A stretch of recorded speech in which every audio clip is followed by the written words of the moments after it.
ओम शांति। 18 जुलाई 2025 बाबा के महावाक्य।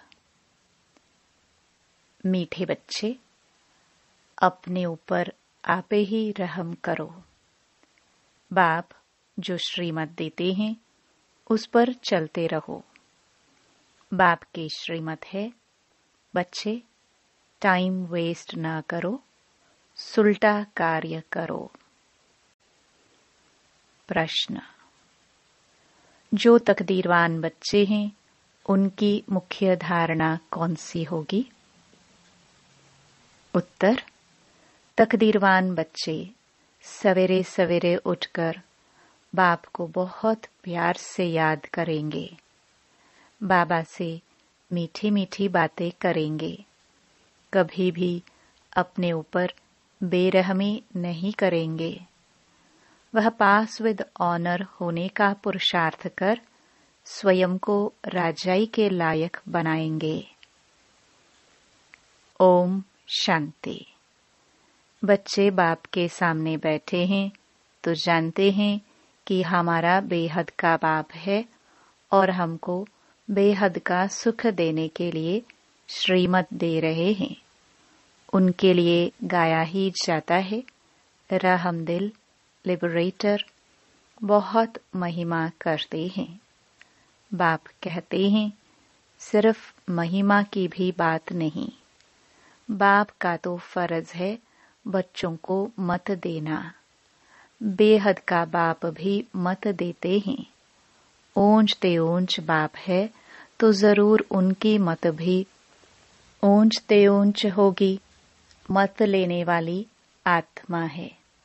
अच्छा व बुरा काम आत्मा ही करती है।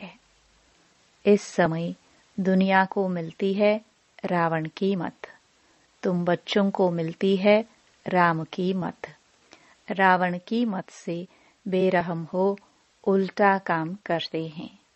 बाप मत देते हैं सुलटा, अच्छा कार्य करो। सबसे अच्छा कार्य अपने ऊपर रहम करो। तुम जानते हो हम आत्मा सतो प्रधान थी, बहुत सुखी थी, फिर रावण की मत मिलने से तुम तमो प्रधान बन गए हो। अब फिर बाप मत देते हैं कि एक तो बाप की याद में रहो, अब अपने पर रहम करो, यह मत देते हैं। बाप रहम नहीं करते। बाप तो श्रीमत देते हैं, ऐसे ऐसे करो। अपने ऊपर आपे ही रहम करो।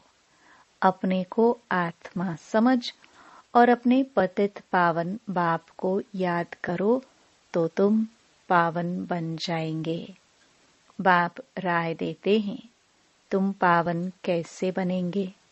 बाप ही पतित को पावन बनाने वाला है। वह श्रीमत देते हैं। अगर उनकी मत पर नहीं चलते हैं तो अपने ऊपर बेरहम होते हैं। बाप श्रीमत देते हैं कि बच्चे टाइम वेस्ट मत करो। यह पाठ पक्का कर लो कि हम आत्मा हैं। शरीर निर्वाह अर्थ धंधा आदि भल करो, फिर भी टाइम निकाल युक्ति रचो। काम करते आत्मा की बुद्धि बाप तरफ होनी चाहिए। जैसे आशिक माशुक भी काम तो करते हैं ना, दोनों एक दो के ऊपर आशिक होते हैं। यहाँ ऐसे नहीं है। तुम भक्ति मार्ग में भी याद करते हो। कई कहते हैं कैसे याद करे? आत्मा का परमात्मा का रूप क्या है जो याद करे? क्योंकि भक्ति मार्ग में तो गाया जाता है कि परमात्मा नाम रूप से न्यारा है, परंतु ऐसे नहीं है। कहते भी हैं भ्रुकुटी के बीच में आत्मा स्टार मिसल है, फिर क्यों कहते हैं कि आत्मा क्या है? उनको देख नहीं सकते। वह तो है ही जानने की चीज। आत्मा को जाना जाता है, परमात्मा को भी जाना जाता है। वह अति सूक्ष्म चीज है, फायरफ्लाई से भी महीन है। शरीर से कैसे निकल जाती पता भी नहीं पड़ता। आत्मा है, साक्षात्कार होता है। आत्मा का दीदार हुआ सो क्या। वह तो स्टार मिसल सूक्ष्म है। अपने को आत्मा समझ बाप को याद करो। जैसे आत्मा वैसे परमात्मा भी सोल है, परंतु परमात्मा को कहा जाता है सुप्रीम सोल। वह जन्म मरण में नहीं आते। आत्मा को सुप्रीम तब कहा जाए जब जन्म मरण रहित हो। बाकी मुक्ति धाम में तो सबको पवित्र होकर जाना है। उनमें भी नंबरवार हैं, जिनका हीरो हीरोइन का पार्ट है। आत्माएं नंबरवार तो है ना। नाटक में भी कोई बहुत पगार वाले, कोई कम वाले होते हैं। लक्ष्मी नारायण की आत्मा को मनुष्य आत्माओं में सुप्रीम कहेंगे। भल पवित्र तो सभी बनते हैं, फिर भी नंबरवार पार्ट है। कोई महाराजा, कोई दासी, कोई प्रजा। तुम एक्टर्स हो, जानते हो। इतने सब देवताएं नंबरवार हैं। अच्छा पुरुषार्थ करेंगे, ऊंच आत्मा बनेंगे, ऊंच पद पाएंगे। तुमको स्मृति आई है, हमने 84 जन्म कैसे लिए। अब बाप के पास जाना है। बच्चों को यह खुशी भी है तो फकुर, नशा भी है। सब कहते हैं हम नर से नारायण विश्व के मालिक बनेंगे। फिर तो ऐसा पुरुषार्थ करना पड़े। पुरुषार्थ अनुसार नंबरवार पद पाते हैं। सबको नंबरवार पाठ मिला हुआ है। यह ड्रामा बना बनाया है। अभी बाप तुमको श्रेष्ठ मत देते हैं। कैसे भी करके बाप को याद करो तो विक्रम विनाश हो, तो तुम तमो प्रधान से सतो प्रधान बन जाओ। पापों का बोझा तो सिर पर बहुत है, उनको कैसे भी करके यहाँ खलास करना है, तब आत्मा पवित्र बनेंगी। तमो प्रधान भी तुम आत्मा बनी हो तो सतो प्रधान भी आत्मा को बनना है। इस समय जास्ती इंसॉल्वेंट भारत है। यह खेल ही भारत पर है। बाकी वह तो सिर्फ धर्म स्थापन करने आते हैं। पुनर्जन्म लेते लेते पिछाड़ी में सब तमो प्रधान बनते हैं। स्वर्ग के मालिक तुम बनते हो। जानते हो भारत बहुत ऊंच देश था, अभी कितना गरीब है। गरीब को ही सब मदद देते हैं। हर बात की भीख मांगते ही रहते हैं। आगे तो बहुत अनाज यहाँ से जाता था, अभी गरीब बने हैं तो फिर रिटर्न सर्विस हो रही है। जो ले गए हैं वह उधार मिल रहा है। श्री कृष्ण और क्रिश्चियन राशि एक ही है। क्रिश्चियन ने ही भारत को हप किया है। अब फिर ड्रामानुसार वह आपस में लड़ते हैं। मक्खन तुम बच्चों को मिल जाता है। ऐसे नहीं कि श्री कृष्ण के मुख में माखन था। यह तो शास्त्रों में लिख दिया है। सारी दुनिया श्री कृष्ण के हाथ में आती है। सारे विश्व का तुम मालिक बनते हो। तुम बच्चे जानते हो, हम विश्व के मालिक बनते हैं तो तुमको कितनी खुशी होनी चाहिए। तुम्हारे कदम कदम में पदम है। सिर्फ एक लक्ष्मी नारायण का राज्य नहीं था, डिनास्टी थी ना। यथा राजा रानी तथा प्रजा सबके पांव में पदम होते हैं। वहां तो अनगिनत पैसे होते हैं। पैसे के लिए कोई पाप आदि नहीं करते, अतः धन होता है। अल्लाह अवलुद्दीन का खेल दिखाते हैं ना। अल्लाह जो अवलुद्दीन अर्थात जो देवी देवता धर्म स्थापन करते हैं। सेकंड में मुक्ति जीवन मुक्ति दे देते हैं। सेकंड में साक्षात्कार हो जाता है। कारुण का खजाना दिखाते हैं।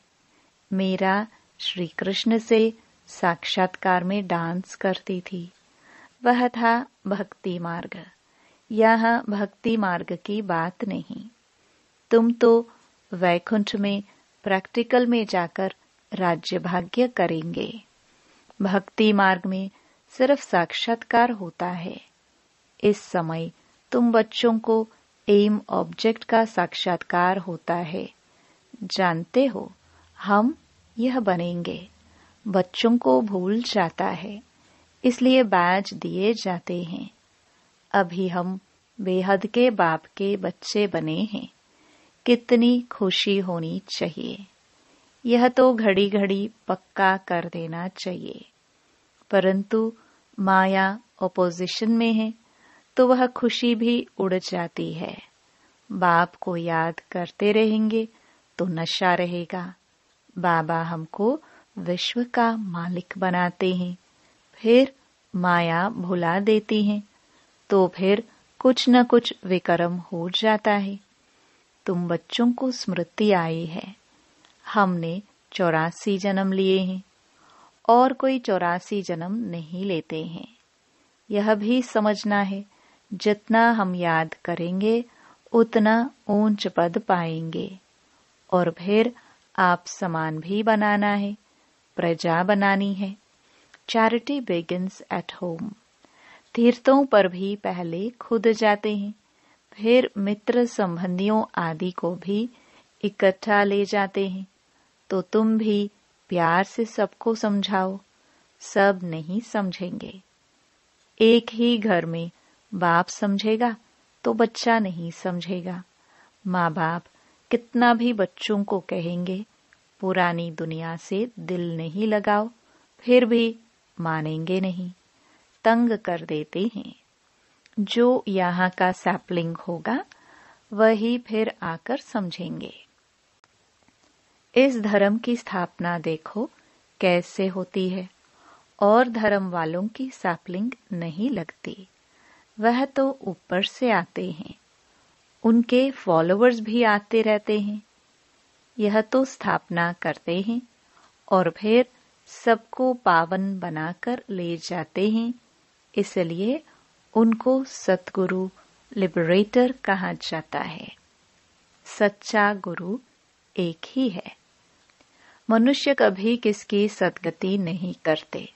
सद्गति दाता है ही एक, उनको ही सतगुरु कहा जाता है। भारत को सचखंड भी वह बनाते हैं। रावण झूठ खंड बना देते हैं। बाप के लिए भी झूठ, देवताओं के लिए भी झूठ कह देते हैं। तब बाप कहते हैं हियर नो ईविल। इनको कहा जाता है वेश्यालय। सतयुग है शिवालय। मनुष्य समझते थोड़े ही हैं, वह तो अपनी मत पर ही चलते हैं। कितना लड़ना झगड़ना चलता रहता है। बच्चे माँ को, पति स्त्री को मारने में देरी नहीं करते, एक दो को काटते रहते हैं। बच्चा देखता है तो बाप के पास बहुत धन है, देता नहीं है तो मारने में भी देरी नहीं करते हैं। कैसी गंदी दुनिया है। अभी तुम क्या बन रहे हो? यह तुम्हारा एम ऑब्जेक्ट खड़ी है। तुम तो सिर्फ कहते थे हे पतित पावन, आकर हमको पावन बनाओ। ऐसे थोड़ी कहते थे कि विश्व का मालिक बनाओ। गॉड फादर तो हेवन स्थापन करते हैं, तो हम हेवन में क्यों नहीं है? फिर रावण तुमको नरकवासी बनाते हैं। कल्प की आयु लाखों वर्ष कह देने से भूल गए हैं। बाप कहते हैं तुम हेवन के मालिक थे, अब फिर चक्कर लगाए हेल के मालिक बने हो। अभी फिर बाप तुमको हेवन का मालिक बनाते हैं। कहते हैं मीठी आत्माएं बच्चों, बाप को याद करो तो तुम तमो प्रधान से सतो प्रधान बन जाएंगे। तमो प्रधान बनने में आधा कल्प लगा है, बल्कि सारा ही कल्प कहे, क्योंकि कला तो कम होती जाती है। इस समय कोई कला नहीं है। कहते हैं मैं निर्गुण हारे में कोई गुण नाही। इनका अर्थ कितना क्लियर है। यहाँ फिर निर्गुण बालक की संस्था भी है। बालकों में कोई गुण नहीं है, नहीं तो बालक को महात्मा से भी ऊंच कहा जाता है। उनको विकारों का भी पता नहीं। महात्माओं को तो विकारों का पता रहता है, तो अक्षर भी कितने रॉन्ग बोलते हैं। माया बिल्कुल अनराइटियस बना देती है। गीता पढ़ते भी हैं, कहते भी हैं भगवानुवाच, काम महाशत्रु है। यह आदि मध्य अंत दुख देने वाला है। फिर भी पवित्र बनने में कितने विघ्न डालते हैं। बच्चा शादी नहीं करता तो कितना बिगड़ते हैं। बाप कहते हैं तुम बच्चों को श्रीमत पर चलना है। जो फूल बनने का नहीं होगा, कितना भी समझाओ कभी नहीं मानेगा। कहाँ बच्चे कहते हैं हम शादी नहीं करेंगे, तो माँ बाप कितने अत्याचार करते हैं। बाप कहते हैं जब ज्ञान यज्ञ रचता हूँ तो अनेक प्रकार के विघ्न पड़ते हैं। 3 पैर पृथ्वी के भी नहीं देते। तुम सिर्फ बाप की मत पर याद कर पवित्र बनते हो, और कोई तकलीफ नहीं। सिर्फ अपने को आत्मा समझ बाप को याद करो।